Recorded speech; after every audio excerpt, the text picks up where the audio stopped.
आपके बॉर्डर में भी लगातार प्रदर्शन कर रहे हैं, किस तरह से देख रहे हैं पूरे ये किसानों का सवाल ये नया नहीं है। इससे पहले भी देश के महत्वपूर्ण किसान संगठनों ने सरकार से मांग की थी कि एमएसपी उन्हें दी जाए और उसके लिए कानून बने। 3 काले कानून जिस सरकार ने बनाए हों, 800 से ज़्यादा किसानों ने जान दे दी हो, और जब चुनाव आया तो सरकार ने स्वीकार किया और तीनों काले कानून वापस ले लिए। वही बात फिर उठी है। किसान एमएसपी चाहते हैं और एमएसपी का कम से कम कानूनी अधिकार किसानों को मिले, तब जब आपने स्वामीनाथन जी को भारत रत्न से सम्मान दिया है। अगर आप एक तरफ तो स्वामीनाथन जी को भारत रत्न से सम्मान कर दे रहे हैं, वहीं देश के सबसे बड़े किसान नेता चौधरी चरण सिंह जी उनको भारत रत्न दे रहे हैं, तो आखिरकार आप किसानों को क्यों भूल रहे हैं? एक तरफ जहां आप भारत रत्न दे रहे हैं, उसके साथ साथ आपको किसानों के लिए एमएसपी दे देना चाहिए और कानून बना करके उन्हें एमएसपी किसानों को मिले। अर्थव्यवस्था 5 ट्रिलियन जल्दी तब पहुंच जाएगी जब किसान हमारा खुशहाल होगा। हमारा जितना किसान खुशहाल हो जाएगा, उतनी ही रफ्तार से 5 ट्रिलियन नहीं और ऊपर इकोनॉमी चली जाएगी। अगर किसानों को लाभकारी मूल्य जो सरकार ने कहा था कि आय दोगुनी कर देंगे, मान लीजिए अगर ये सरकार आय दोगुनी कर ले जाए तो $10 ट्रिलियन इकोनॉमी तुरंत बन जाएगी। लेकिन सरकार की नीयत साफ नहीं है। जिस तरह से आप केदारेश्वर मंदिर बनवा रहे हैं, इस तरह से पूरा है क्या? इस संबंध में मैं तभी बोलूँगा जब आप लोगों को वहाँ लेके चलूँगा। आप में से बहुत सारे लोग हैं, कोई मोबाइल लेकर के और कोई कैमरा लेकर के चोरी चोरी स्टोरी बना चुका है। इसलिए जब बन जाएगा उस समय हम आप लोगों से बातचीत करेंगे। केजरीवाल भी रामलला मंदिर दर्शन कराए, आप कब जाएंगे? ये बात, तुम तो बहुत छोटे पत्रकार हो। सदन में जो मैंने बात कही और पहले भी जो बात कही, वही उसी बात को मैं फिर दोहराता हूँ। स्वामी प्रसाद मौर्य भी चलेगा, इस्तीफा दे दिया है। पल्लवी ने किनारा कर दिया है कि हम वोट नहीं करेंगे। राजनीति में ऐसा समय आता है, उस समय को हम लोग देख रहे हैं। तो क्या लग रहा है इसके पीछे बीजेपी कोई चाल हो सकती है? किसी की कोई चाल नहीं है। आदमी को अपने आप को धोखा नहीं देना चाहिए। तो माना जाए कि नाराजगी है उनकी टिकट न मिलने से स्वामी प्रसाद मौर्य जी की? कोई किसी की नाराज़गी नहीं है। मैं तो बस इतना ही कहूँगा, किसी भी व्यक्ति को अपने खुद को धोखा नहीं देना चाहिए। ये सब ड्रामा बता रहे हैं। कौन कह रहा है? वो तो ठीक कह रहे होंगे, मुझे लगता है। मैं उनके बारे में भी कुछ नहीं कहना चाहता हूँ। तो आ गई लोकसभा चुनाव है। देखिए, हमारे आपके लिए ये सवाल चटपटे इसलिए भी अच्छे लग सकते हैं कि लोग इनको सुनना और देखना चाहते हो। इसलिए हो सकता है आपकी टीआरपी, आपकी सब्सक्राइब बढ़ जाएं, लोग ज़्यादा न्यूज़ देखें। उससे महत्वपूर्ण है कि जब देश का किसान सरकार के खिलाफ खड़ा है और सरकार हर हथकंडा अपना रही है जिससे किसानों की आवाज़ दबाई जा सके। क्या लोकतंत्र में ये व्यवहार किसानों के लिए होना चाहिए कि कील लगा दें, पानी की बौछार कर दें, आंसू गैस गोले चलवाएं, प्रशासन से सख्ती करें? आप किसानों को एमएसपी क्यों नहीं देते हो? इसीलिए मैंने कहा कि अगर आप जो किसानों को भरोसा दिलाया था कि आय दोगुनी कर देंगे, आय दोगुनी जिस दिन हो जाएगी किसानों की, भारत की अर्थव्यवस्था जिसको आप 5वां स्थान दे रहे हैं, हो सकता है पहला स्थान भी बन जाए। जिस दिन किसान आर्थिक रूप से मजबूत हो जाएगा, उसी समय देश भी मजबूत दिखाई देगा और अर्थव्यवस्था भी अभी 5 के अंदर है, बाद में 2 के अंदर पहुंच जाएगी। अबू धाबी में पीएम मंदिर का उद्घाटन करने जा रहे हैं, किस तरह से देख रहे हैं? दुनिया में जो ये मंदिर बन रहे हैं कोई नए नहीं हैं, और अगर आप आज के ज़माने में गूगल या और तरीके से जानकारी हासिल करोगे तो भगवान श्री कृष्ण के सबसे ज़्यादा दुनिया में मंदिर हैं। भगवान श्री कृष्ण के अमेरिका में, यूरोप में, रशिया में या दुनिया के कोने कोने में मंदिर हैं। भगवान श्री कृष्ण बहुत पहले दुनिया में चले गए थे, वहाँ पहुँच गए थे। भैया जिस तरह चुनाव से पहले भारत रत्न बांटे जा रहे हैं, दिए जा रहे हैं, क्या लगता है ये चुनाव से पहले सौदेबाजी हो सकती है केंद्र सरकार की? हो सकता है अगर आपका चैनल अच्छा हो तो आपको भी भारत रत्न कभी मिल जाए। आप भी बीजेपी की तरह काम करो तो बहुत जल्दी आप देखेंगे कि किसी चैनल को भारत रत्न मिल गया और भारत रत्न ये चैनल, भारत रत्न ये चैनल, हो सकता है आप लोगों को मिल जाए। नेताजी ने जिस तरह काम किया है पूरे समाज के लिए, देश के लिए, उनके लिए आप मांग रहे हैं कि? देखिए, मैं ये कह रहा हूँ ये समय नहीं है। ये पार्टी कार्यकर्ता और उनके समर्थन सहयोगी, क्योंकि जो बात मैं अभी कह रहा हूँ कि चैनल के लिए भारत रत्न, फिर मैं जो आपके सवाल का मैं जवाब दूँ तो मैं ही उलझ जाऊँ, इसलिए उलझाइए मत। आपके चैनल को बहुत जल्दी भारत रत्न मिलेगा। जो इस्तीफा दिया है उनका आरोप है कि आपके ही पार्टी के कुछ कार्यकर्ताओं से हाथ उठा। देखिए, ये जो सवाल आप पूछ रहे हैं इस पे पार्टी के अंदर बातचीत हो जाएगी और उसका समाधान भी निकल जाएगा। इससे भी ज़्यादा महत्वपूर्ण ये है कि पूरा किसान आंदोलन कर रहा है और पूरा देश का किसान भारतीय जनता पार्टी से जानना चाहता है कि जिन्होंने ये सपना दिखाया था कि आय दोगुनी हो जाएगी, और अभी जब भारत रत्न दिया स्वामीनाथन जी को और देश के हमारे किसानों के नेता चौधरी चरण सिंह जी को, उससे किसानों की उम्मीद और बढ़ गई कि सरकार उनकी सुनवाई करेगी, एमएसपी देगी, एमएसपी के लिए कोई कानून बनाएगी। लेकिन जिस तरह सरकार का व्यवहार है, कीलें लगा देना, अगर वो निकल रहे हैं तो रोकने के लिए तमाम चीज़ों का इंतज़ाम कर देना, प्रशासन पूरी तरीके से पुलिस लगा करके आंसू गैस गोले चला करके उन्हें रोकना चाहती है। आखिरकार आप भारत रत्न एक तरफ दे रहे हैं और दूसरी तरफ किसानों को आप रोकना चाहते हैं, उनकी मांग नहीं मानना चाहते। आखिरकार भारतीय जनता पार्टी चाहती क्या है?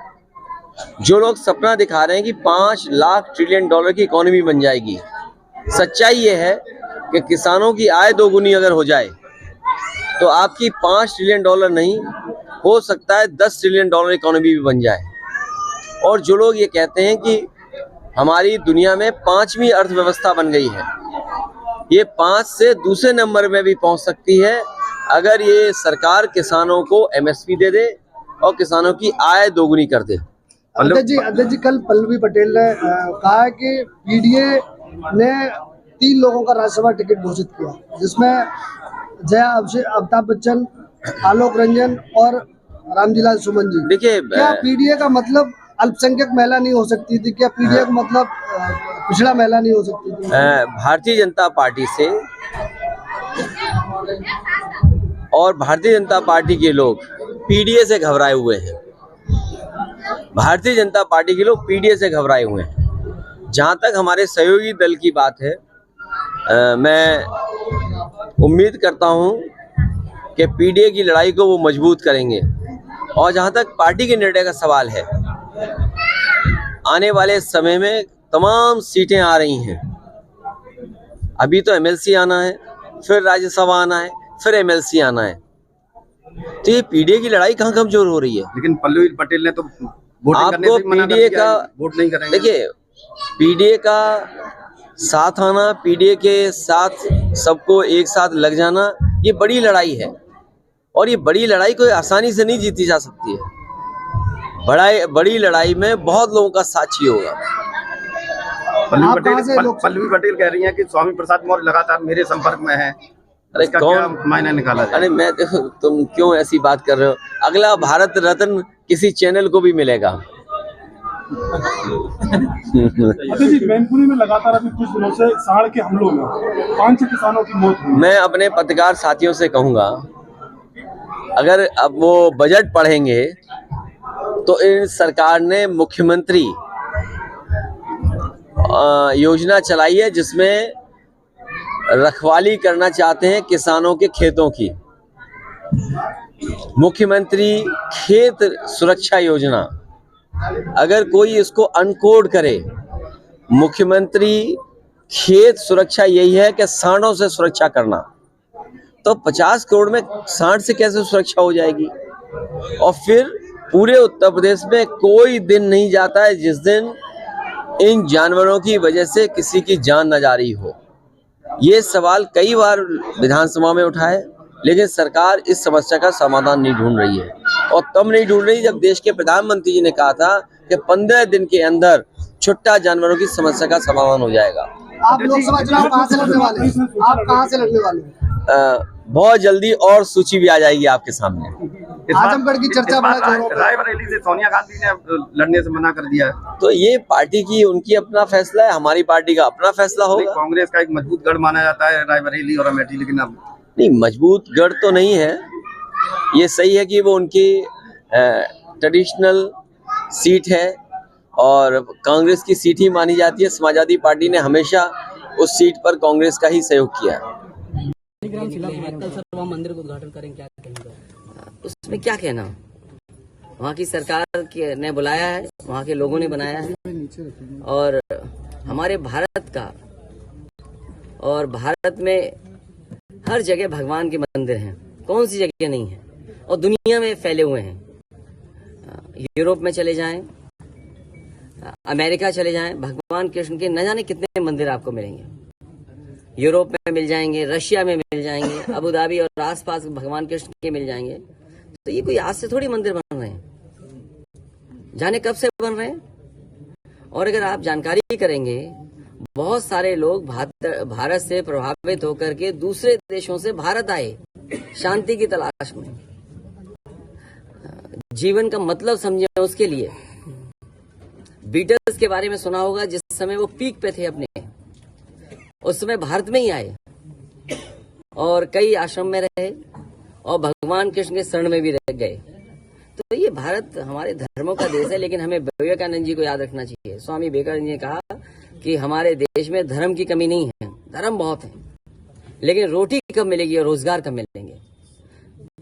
धर्म का स्थान अपना है, अलग है, लेकिन सरकार की जिम्मेदारी है लोगों को न्याय दें, सामाजिक न्याय मिले, रोटी मिले, रोजगार मिले, और किसानों का हक और सम्मान बचा रहे। ये पेपर लीक कोई पहला नहीं हुआ है। इस सरकार में कोई भी परीक्षा होगी, बिना पेपर लीक के परीक्षा पूरी नहीं हुई है। सवाल पेपर लीक का तो है ही, लेकिन उसके साथ साथ जो संस्थाएं पेपर कराती हैं और जिन संस्थाओं पे ये जांच चली जाती है, जब पहला पेपर लीक हुआ होगा तो ये किसने जांच की? ये क्या वजह है? सरकार पेपर लीक होने के बाद एक ही संस्था के पास ये जांच के लिए भेज देती है। सर, प्रधानमंत्री और जिस तरह से खबरें आ रही हैं कि आंसू गैस, और उससे पहले किसानों को रोकने के लिए, आंदोलन को खत्म करने के लिए कीलों से लेकर के न जाने क्या क्या दीवारें तक खड़ी की गई, और प्रशासन के माध्यम से जो सरकार कर सकती थी वो सरकार कर रही है। दिल्ली की सरकार जानबूझ करके किसानों की आवाज दबाना चाहती है। ये वही सरकार के लोग हैं जिन्होंने किसान को कहा कि उनकी आय दोगुनी हो जाएगी, फसल की कीमत मिलेगी, एमएसपी लागू करेंगे। कुछ वर्षों पहले हमने और आपने देखा, किसान आकर के धरने पे बैठ गए। 800 से ज्यादा किसानों की आत्महत्या हुई या हत्या हो गई, जान चली गई, लेकिन उसके बावजूद भी सरकार किसानों को एमएसपी देने के लिए तैयार नहीं है। तो जो सरकार किसानों के नाम पर वोट लेना चाहती हो, जो सरकार स्वामीनाथन जी को भारत रत्न दे रही हो, जो सरकार किसानों के नेता चौधरी चरण सिंह जी को सम्मान दे रही हो, भारत रत्न, आखिरकार किसान को एमएसपी क्यों नहीं? या एमएसपी देना नहीं चाहती सरकार? बड़े लोगों से मिली हुई है सरकार, जो लोग मुनाफा कमाना चाहते हैं उनसे सरकार मिली हुई है, और उसी का परिणाम यह है कि किसान की आवाज दबाने के लिए लगातार सरकार इसी तरह का व्यवहार कर रही है किसानों के साथ। आने वाले चुनाव में जो 2024 को होने जा रहा है, देश की जनता भारतीय जनता पार्टी को हटा देगी।